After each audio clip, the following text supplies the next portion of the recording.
This is Sexy Funny Raw, where we chat all about the world of sex, from dating and relationships all the way to the adult industry itself. I'm Silvia Saige, and this is my Pornspective, answering all the questions you weren't even brave enough to ask Google. Get ready, because Sexy Funny Raw starts now. Hello, hello, hello. Welcome back to another episode of Sexy Funny Raw. I am your host, Silvia Saige, and I am joined, as always, by the lovely Dr. Eddie, giving us his public health perspective. And I am so very grateful to have a very good friend of mine in studio today. I am bringing you the internet's favorite stepmother, penthouse pet, and adult film actress, my very good friend, Ryan Keely. Welcome to the show, Ryan. Thank you for having me. Thank you. So this week we are going to jump into a subject that I think is pretty controversial at the moment, and definitely at the top of conversations, at least in my group of friends. We're going to talk about sex work and the sex industry. So let's get into it. Today we're talking about sex work and the culture that stigmatizes it while also fueling an obsession with it. And isn't that the truth? There are many harmful myths that create these misconceptions that further add to the stigma and discrimination.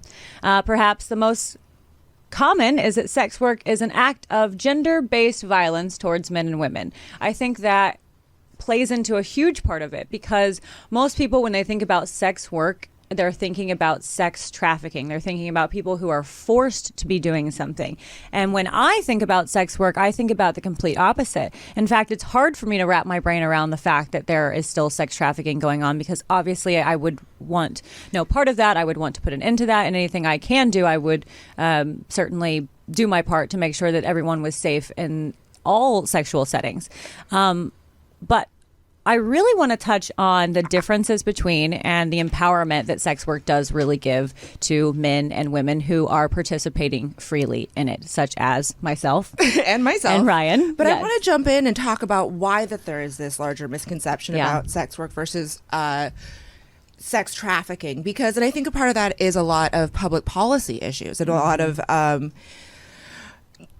public campaigns, advertising campaigns to make sex trafficking or human trafficking in general appear to be a much larger problem than it actually is. When you look at the actual numbers of people that are trafficked into the sex trade as opposed to willing participants, it's like less than a fraction of a percent.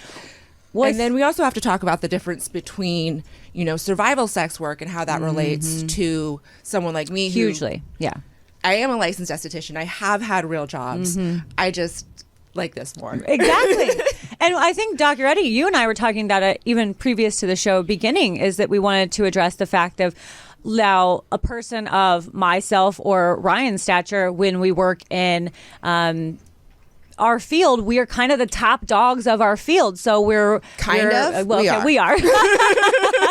So we are, financially stable. We we run multiple very successful companies, and we kind of have like a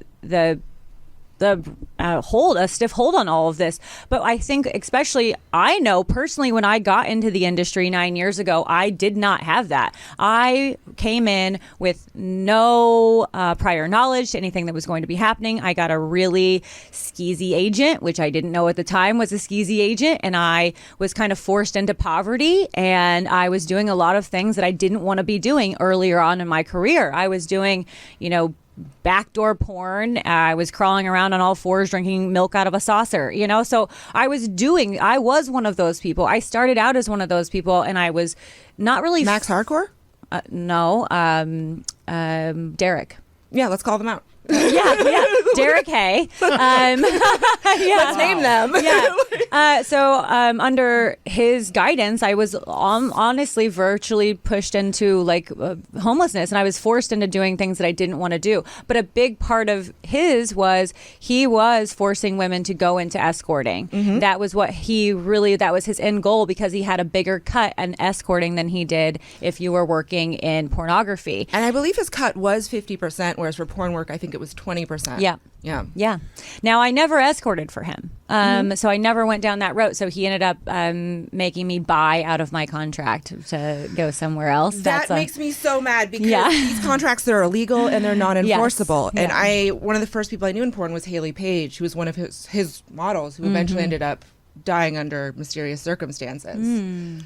And he destroys women. Yes. Oh, absolutely. He breaks them. And he's currently out of the country. I think he's currently in prison. Thank God. Yeah. I think he's currently in prison. So there seems to be a discrepancy with experience and time in the industry and how the young are perhaps targeted in a different way. Yes. And you kind of age out of that kind of behavior, or you gain agency as you go? I would say more of gain agency, because you kind of learn more about the industry and learn the ins and outs, and you get to talk to other people. You get to talk to more successful people and figure out what they're doing and the game that they're playing within the industry, as opposed to in the beginning, I didn't know anything. That's why I've always said I think there should be a porn 101 where people kind of give you the rundown of, what.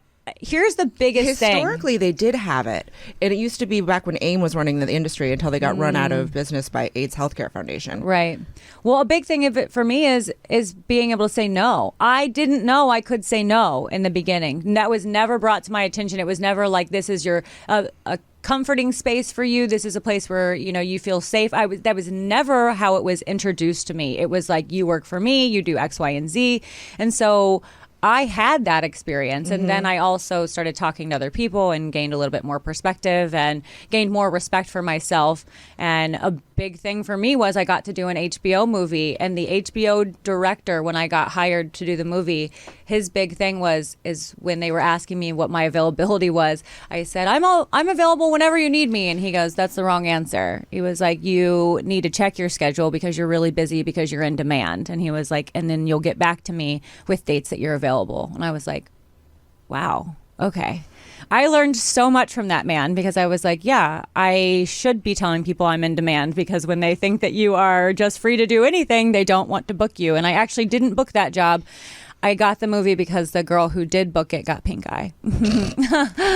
So I learned a lot of valuable lessons that day. I did. So I do think that you're raising a really interesting question, or kind of area of concern, where people don't have that ability to say no, where consent isn't on the menu a lot of times, right? And so I feel like that's very new in our industry. I mean, when did you start?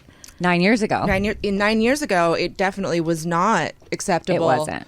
To say no or complain. And it's even now, like, there's a little bit more leeway. But it's still very much stigmatized to speak up about working conditions on set. Yeah. Oh, yeah. I mean, even though we have people who are strictly put there to be our liaisons, on scene, it's still to the point where if I said, like, oh my God, I can't believe we had to run this line 5 times, they'd be like, well, Sylvia was complaining while she was there, or if I say something about having to be in Cowgirl for 20 minutes, I'm like, my thighs hurt, and they're like, well, she didn't have the stamina that we needed for the scene, so it is little things of like, you don't want to complain, you want to feel happy-go-lucky on set. And I had an experience recently where I was a replacement, which happens all the time, and I was given less than 24 hours notice about the booking. So I was shooting the day before, shooting up until I think 8 o'clock at night. And my call time the next morning was very specific wardrobe requirements, to the point where they sent me pictures. I was supposed to be hair and makeup ready on set at 9:30 a.m. and it required completely changing my manicure and pedicure. Oh my God. And I was like, yo, because we're not reimbursed for wardrobe. We're not reimbursed for doing our nails. We're not reimbursed for any of that. So I showed up at 9:30 and did my makeup on set. But like, I'd been up since 7:30 doing my nails. You did change your nails? Yeah. Wow. And every time I've worked with this company, it has been one time a literal actual shit show. But they're a big company, and I just know that I better not complain. Yeah. I'm just not. You can't. Yeah. You can't say anything. 'Cause- Especially for the bigger companies, because if you want their brand name and you want their exposure, you kind of just, yeah. you do the things. But you have a yes and no list, so let's remember that. yeah. I will definitely say, like, I also have other streams of income that's not dependent on booking. 110%. Which, when I started, was not, we had that discussion also. Yeah, it's not the same thing. It used to be very dependent on your agent and your reputation with companies and directors. Yeah. Whereas now, I mean, thank God for OnlyFans and, all of these other streams of income. Because before it was just feature dancing, porn, and a membership site if you were lucky to be able to do the other two. Yeah. No, absolutely. I've never been able to dance because I just can't. I have no rhythm. So that actually doesn't stripping matter. It mattered. It mattered. I tried. I tried. I tried so hard. And I remember them at the club being like, it's fine. And like, I feel like everyone gets like called back. They're like, no one will ever call you again. Don't you worry. And I'm like, I know that because I'm just awkwardly flop around like a fish. It's really uncomfortable for everyone. My trick for that when I feature dance before my knees gave out, because stripper knee and stripper elbow are a real health concern that we do not discuss enough. Was I did flop around, but I always did messy shows. So I would flop around and cover myself in whipped cream. There you go. Or lotion or whatever. Yeah. So it was like me and like a big old blanket or a just like rolling around in effluvia being like, yeah, I'm a porn star. Ooh, Don't you love this? I'm so messy and sticky. And they did love it. Yeah, I was going to say. And they did. Yeah, and they did. I seem to be hearing that everyone is making this choice here. 100%. And so some of those myths that we've heard about where it can't possibly be a choice. Yes. So can we talk about that just a Yes. second? Because I think it's really important.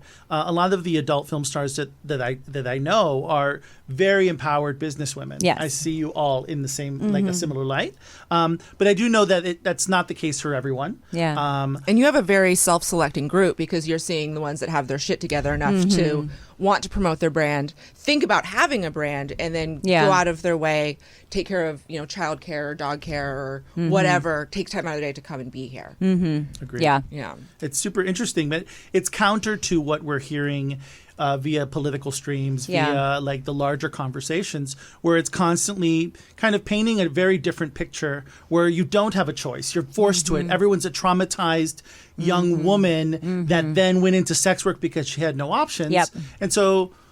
I mean, I am a traumatized, not so young woman, but this is my best option. Yeah. No, but you even said like you have a degree. I have a college degree. I don't have a degree. I'm a high school dropout. Oh, well, you're an esthetician, right? Yeah, licensed esthetician. Licensed esthetician. Well, I mean, you still have you have something to back you up and something to fall vocational on. field. Right.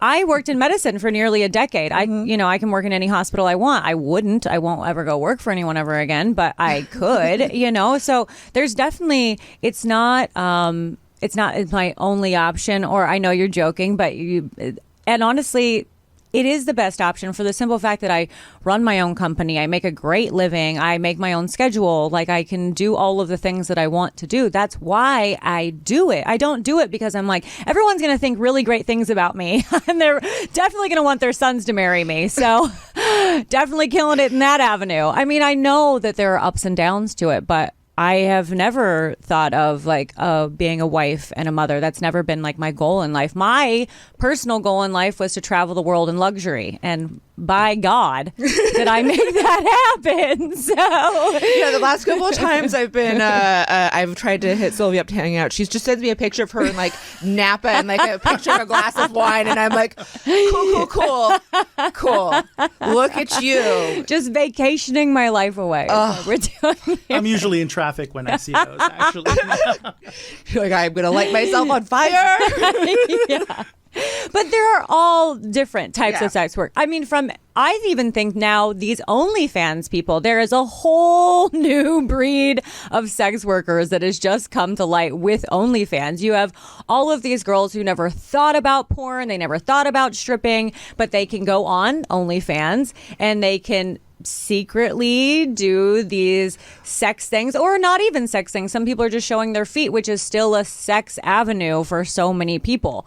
So it is so broad, from strippers to hookers to prostitutes to escorts, which are all different things, by the way, to cam girls, yeah, to porn people themselves. I think a big myth and a misunderstanding is that you are buying a sex worker, especially when it comes to the hooker or escort avenue of that. You are never buying a person, by the way. You are buying a section of their time.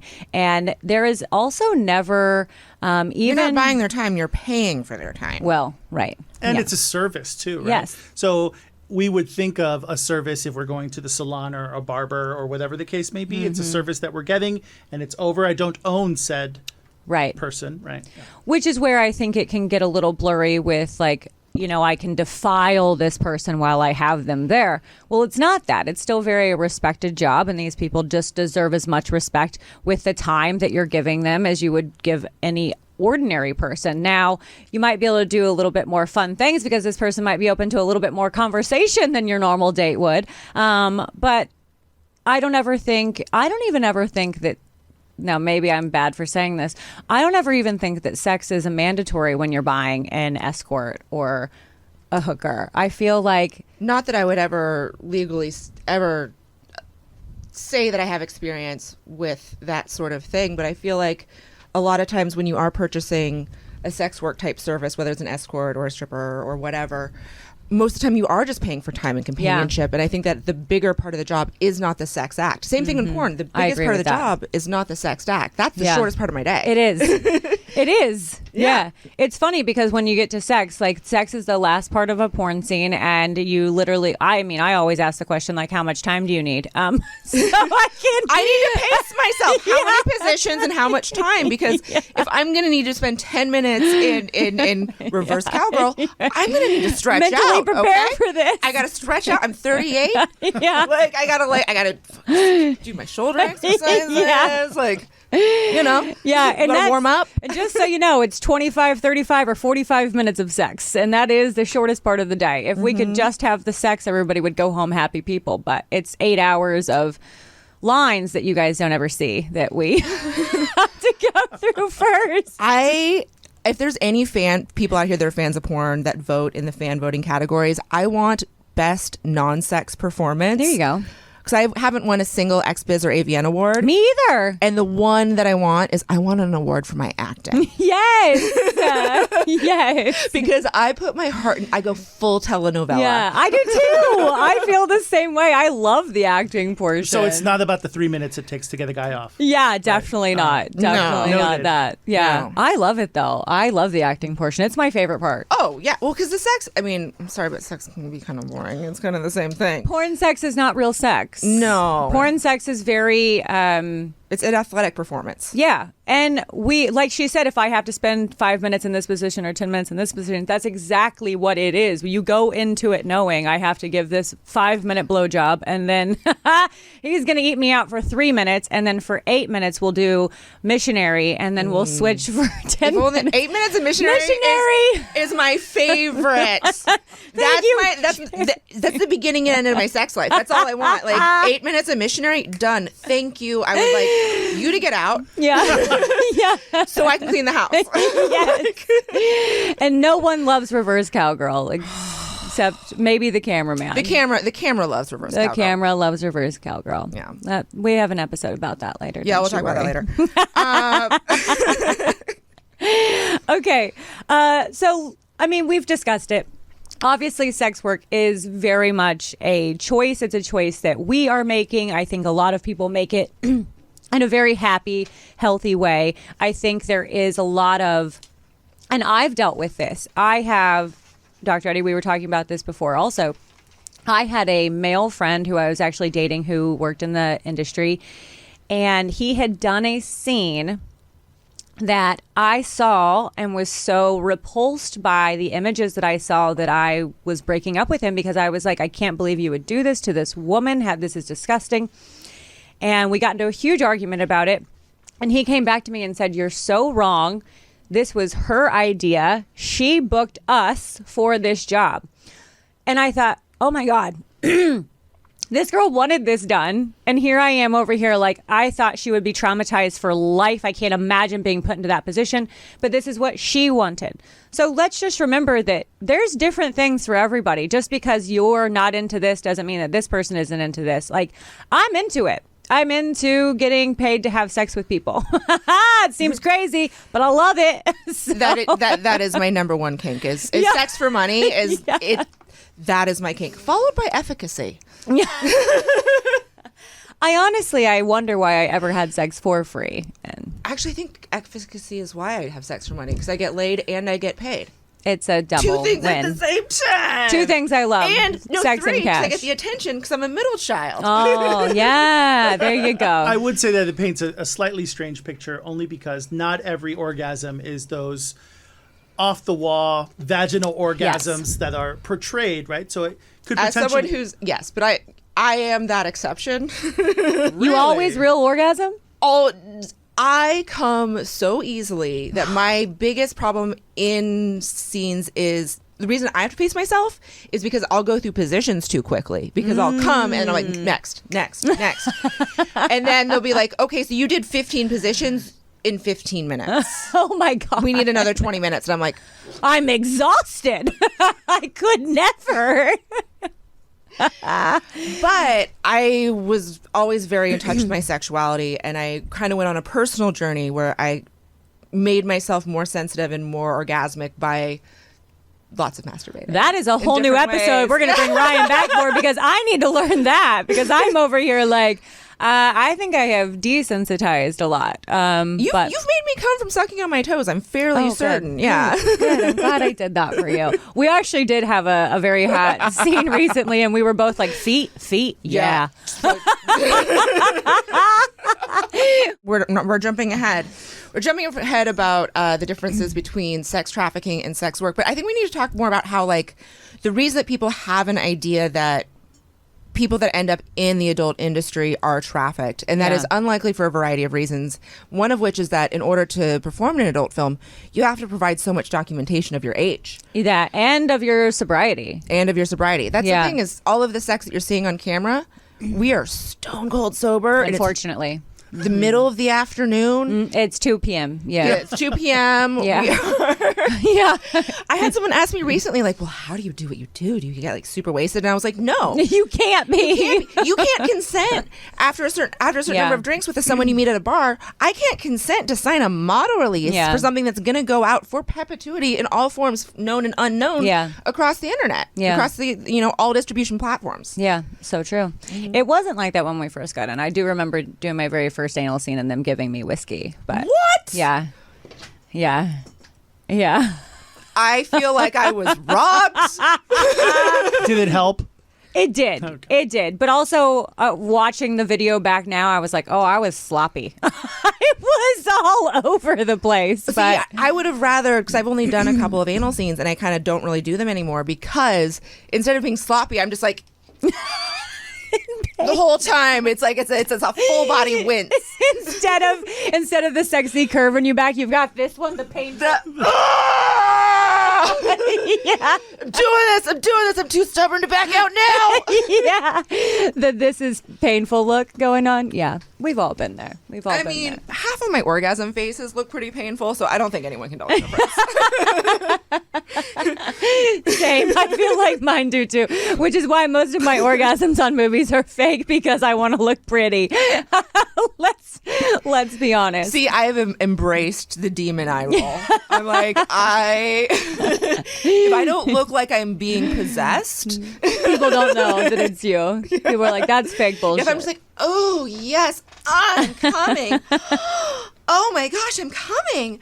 Yeah, that's fake. But if I'm like, do you think it presents a weird picture to young guys, because we don't necessarily have the best sex education in this country, if at all, right? So that's why I started performing in performing in film. So when I got into the industry, I worked behind the scenes for several years before I performed. Unlike you, I'm so thankful for that experience, because had I not worked behind the scenes in the adult industry, I would have ended up with a Derek Hay. Yeah. And my life would be very different. Yeah. But because I worked as a PA on sets, I had worked in distribution, I had all these other jobs, I had an overview of the industry. And this used to be back that before every single scene, the girls had to film a standard solo masturbation. And it wasn't for an additional rate. That was another weird thing at the time. But for years, that was industry standard. You did your pretty girls, you went and filmed a solo, and then you went into dialogue and sex. And as I was shooting like second cam or BTS or whatever, and I got tired of watching all of these bitches fake orgasms. And I'm like, this must have been during like the beginning of the Bush years, because it was right when they changed all of the sex ed across the country. And so I was like, I'm going to do porn because like I was punk rock at the time, man. I don't care. People know that it's fucking punk rock, 'cause punk's not even punk anymore. And so I started doing it because I wanted to show an example of what a real female orgasm was, because I am orgasmic and I can come in 3 minutes. Right. And so that's kind of because I thought that like there needs to be some representation out there. Yeah. But because there isn't a lot. And you're right. It is very much like, we're playing towards, every position not every position, but in almost every position, they're like, okay, now give us an orgasm. You're like, well, but I wouldn't have an orgasm in this position, but okay. Oh, here we go. Like, and as long as you say the words, I'm coming, someone somehow out there still believes you. So, it's just very interesting. But I do think that a big reminder is that porn is not sex education. Let's remember that. Well, it shouldn't be. It should not be. In a lot of ways, I'd probably counter argue that it is for a large generation of people, because there's nowhere else. There's nowhere else people are getting this information. This is where people are learning about the female body, their own body, what they might potentially like. I think all of those things are kind of wrapped up to it. It's not the adult film industry's intention, but like as a byproduct of the culture that we're in, it's still coming. It's becoming that, right? And so I think that's like a challenging kind of space to be in, because it is happening, right? And so now we have teenage boys thinking that that's how a woman's going to orgasm. 3 minutes of just vaginal penetration. Never heard of a clitoris before. Right. Well, or if they can even have sex with women at all, because there's been a lot of studies that are showing that young men are unable to, if they are able to achieve an erection with a human partner, they're unable to orgasm because they're used to having 16 tabs open and being able to fondle themselves in whatever way feels best to them. And they have never learned to like mix up their grip, try different things. And it's like they need to be able to switch from like this, there's, a gangbang to like, their favorite Instagram model rubbing their boobs to whatever. And it's so much stimulation. It's so much input that at some person, a person is just a person, and they're also kind of intimidating. Yeah. Yeah. It's a really great point. Oh. Which is why I think we are intimidating to men also. A lamest man. I think it's my more you than me, but okay. Yeah. Okay. Maybe if you bought some titties, Dr. Eddie, you could be intimidating too. That's fair. It's the titties. It's really the titties. All right, Dr. Eddie, anything else we really need to drop on before we close out? I want to make sure that, because we didn't zero in on the difference between sex work and trafficking. Yes. Maybe. So if we could just narrow in a little bit on that real quick, I think that would be Do you have like any an important statistics? distinction. I don't have the specific statistics, but what I will say is the ability to say no and consent are integral to those things. And so we're often conflating sex work as all of these categories as one, and they're not. They're pretty nuanced, as we've discussed today, and I think that's really something that's really important for all of us to know, that it's not one size fits all, as many things aren't. Right. And it's really important that we have the ability to say no, and that consent matters across the board. Yeah, absolutely. All right. Well, before we head out, Ryan, tell the people where they can find you. Just search Ryan Keely on the internet. It's the easiest way. Just go to my Instagram, Ryan Keely TM, Twitter at Ryan Keely, and I have an OnlyFans page, and it's really fun. Yeah. So you should check that out. But yeah, Google me, and don't go to any of the hub sites, because then I'll hate you forever. All right, Dr. Eddie, thank you so much for being with us. And until next time, guys, adios.